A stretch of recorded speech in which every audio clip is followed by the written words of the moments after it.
3대 꽃게가 있다. 꽃게의 서식지는 꽃게만국이다. 첫 번째 뇌가 빈 꽃게. 두 번째 대갈박에 골다공증이 걸린 꽃게. 세 번째 대갈박이 나쁜 꽃게가 있다. 학교에서 배운 교과서를 그대로 믿는 꽃게가 있는데 학교를 졸업했으면 세상을 바로 볼 수 있는 눈이 생겨야 하는데 아직도 눈을 못 뜨는 꽃게가 풍년이다. TV에서 떠드는 것을 그대로 믿는 꽃게도 있는데 나이 살처먹었어도 세상을 바로 보는 눈을 뜨지 못하는 꽃게가 풍년이다.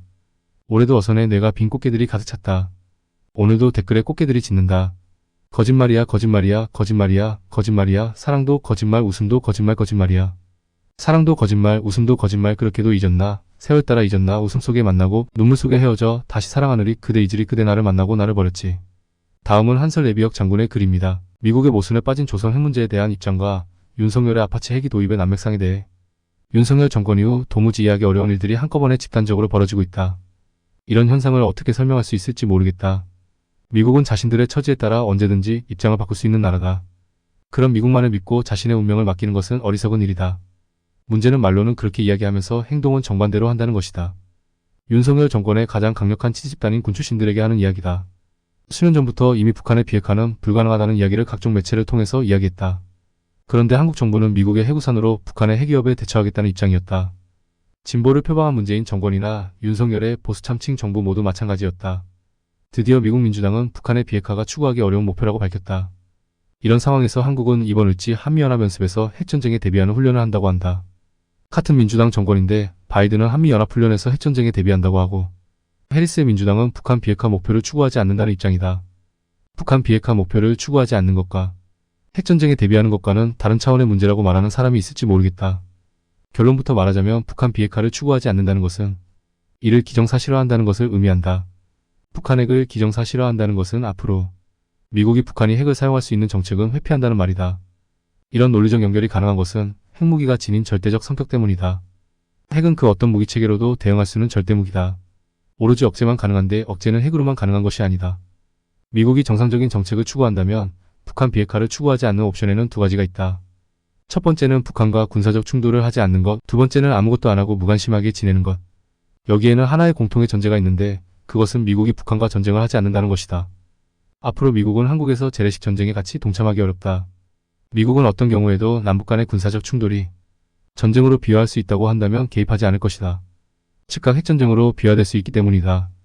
미국 바이든 정권이 러시아, 중국, 조선을 대상으로 새로운 핵대응 전략을 수립한다고 했는데 거기에는 한국의 입장이 들어갈 수 있는 공간이 전혀 없다. 미국이 북한 비핵화가 불가능하다고 인식하는 그 순간에 한국과 미국은 서로 다른 안보적 입장을 가진다. 미국은 한반도에서 군사적 충돌이 발생하면 즉각 한반도에서 탈출할 것이다.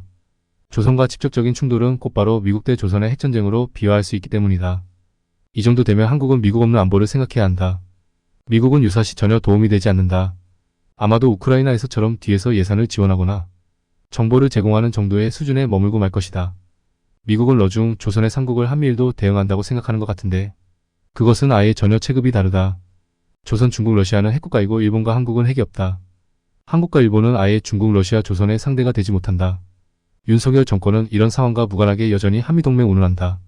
이미 한미군사동맹은 그 효용성을 다했다는 것을 인정해야 한다.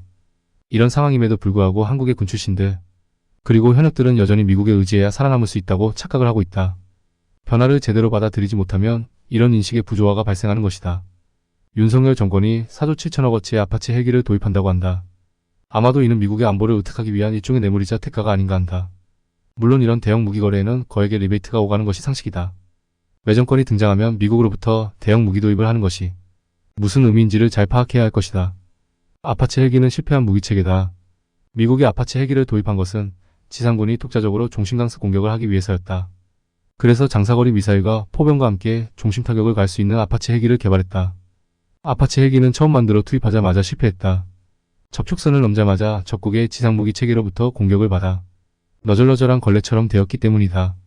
걸프전과 이라크 전쟁 이후 미국군은 피하 접촉선 넘어 아파치 헬기를 운용한 적이 별로 없다.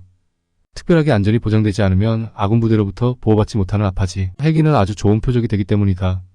특히 육군 항공의 고도 제한으로 인해 모든 헬기는 전선에 가까이 가면 손쉽게 격추되기 십상이다.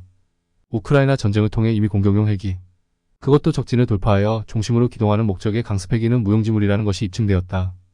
고고도의 첨단 전투기도 방공무기 앞에는 무용지물이었다. 아파치 같은 고가의 헬기는 실제 전투에 별 역할도 하지 못한다. 100만원짜리 드론보다 못하다. 이런 상황을 뻔히 알면서 아파치 헬기를 도입한다고 하는 의사결정이 어떻게 이루어졌는지 이해할 수 없다. 소요군인 육군이 어떤 근거와 판단으로 제기를 했는지 분명하게 밝혀야 할 것이고, 합참도 어떤 판단에 따라 전력 도입 승인을 했는지 밝혀야 할 것이다. 조선은 최근 그동안 남북협력으로 이용되는 모든 통로를 지뢰를 매설하여 봉쇄했다. 조선의 이런 조치는 미국과 한국이 조선을 상대로 전면전을 벌일 수 있다는 상황 판단에 의한 것이다. 만일 조선이 한국을 상대로 전쟁을 하려면 지금 묻은 지뢰를 모두 다시 파내야 한다. 그렇게 해서 통로가 개척되면 비로소 조선은 전차를 앞세우고 공격을 할 수 있다. 전차가 아군의 중심을 뚫고 내려오게 되면 그때야 비로소 아파치 헬기가 역할을 수행할 수 있다. 현대전에서 아파치 헬기 같은 공격용 헬기의 역할이 매우 미흡하다는 것이다. 사실 공격용 헬기보다 더 필요한 것은 병력과 장비를 기민하게 이동시킬 수 있는 수송용 헬기라고 하겠다. 윤석열 정권은 미국 군산복합체의 이익을 보장해주면 미국이 한국의 안보를 보장해줄 것으로 생각하는 모양인데, 그것은 아예 잘못된 판단이다. 미국은 국가안보 전략과 군산복합체의 이익을 제대로 조정하지 못해 심각한 위기에 빠져들고 있다. 트럼프가 하노이 정상회담을 파탄시킨 것도 아마 미국 군산복합체의 압력 때문일 것이다. 알량한 몇 분의 이익을 위해 미국은 자신의 패권을 상당 기간 유지할 수 있는 절호의 기회를 상실한 것이다. 이 말은 앞으로 한국이 미국의 무기를 도입하면 할수록 한국의 안보는 더 불안해진다는 것을 의미한다. 이미 한국과 조선의 관계는 미국 무기 도입과 같은 군사적 대응으로 안보를 지킬 수 있는 단계를 지나도 한참은 지나버렸다. 아파치 헬기 도입 문제가 대두되니 갑자기 윤석열 정권이 광복회 독립운동 공법단체 자격 운운하면서 문제를 제기하는 것은 아마도 대중의 아파치 헬기 도입에 대한 관심을 돌리기 위한 시도가 아닌가 한다. 그렇지 않다면 광복절이 일주일이 지나 파장이 사그라지고 있는 이런 시점에 되지도 않을 독립운동 공법단체 확대 운운하지 않을 것이기 때문이다. 잔머리를 너무 돌리면 신뢰를 상실한다. 이 또한 김태우의 얄팍한 수책일 것이다.